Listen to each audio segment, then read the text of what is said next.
Inom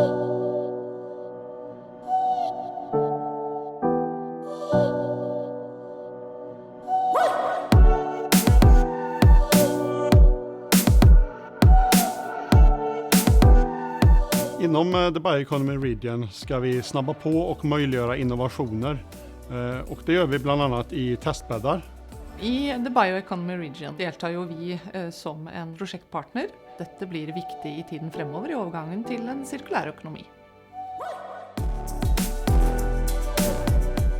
Det här är en spännande grej. Det är en miljövänlig förpackning som innehåller en fossilfri barriär till skillnad från dagens fossila barriär.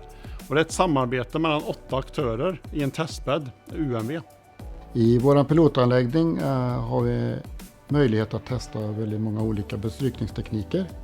Vi har också möjlighet att hjälpa kunder med att utveckla produkter.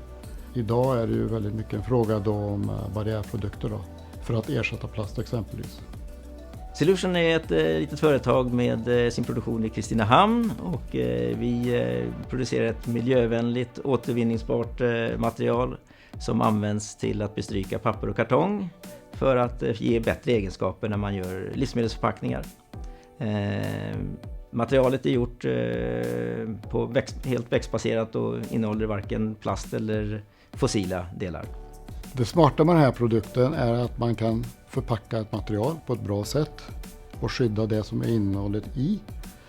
Men dessutom så kan man återvinna den här som ett papper, och det beror på att den klassas som papper eftersom det är så lite polymerer i den. Ja, för i en testbädd så har man då möjligheter att göra de här ändringarna utan att det kostar bortfall utav vanlig produktion. Så att vi har haft möjligheter att laborera med olika inställningar och för att hitta bästa möjliga resultat. Dette er et konkret resultat av samarbeidet mellom Norge og Sverige som er gått gjennom The Bioeconomy Region. Det at vi har muligheter for å teste i en virkelig verden, ikke bare i laboratorier, men teste ordentlig, sånn som vi har gjort hos blant annet UMV Coating, men også som man kan gjøre andre steder i The Bioeconomy Region. Det är nästan uvurderligt för innovation. Ja, det roligaste jag tycker det är när man får hela förpackningsvärdekedjan till bordet. Och man får de som har behoven och de som kan möjliggöra behoven. Och så möts man och pratar om vad man behöver göra. På begge sider av landegrensen her så er det jo mye kompetanse innenfor fiberbasert materiale. Og sånn sett så ser vi for oss at vi kan heve kompetansenivået på tvers av landegrensene og sånn sett få en større effekt. Det här arbetet som vi har gjort tillsammans är väldigt viktigt, för en enskild intressent har inte kompetensen till hela vägen. Jeg ser mulighetene til å kombinere flere teststeder for å få en hel prosess.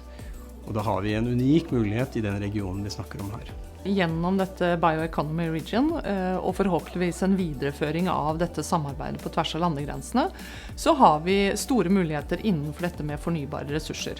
Fordi vi vet at vi må klare denne overgangen til en cirkulær økonomi, og da må vi være flinkere til å ta i bruk nettopp fiberbaserte materialer i større grad. Vi vill såklart att fler företag ska använda testbäddarna som finns i området. Och detta för att snabba på och möjliggöra innovationer. Och det är när alla sitter och berättar saker om man gemensamt jobbar mot framtidens förpackningar.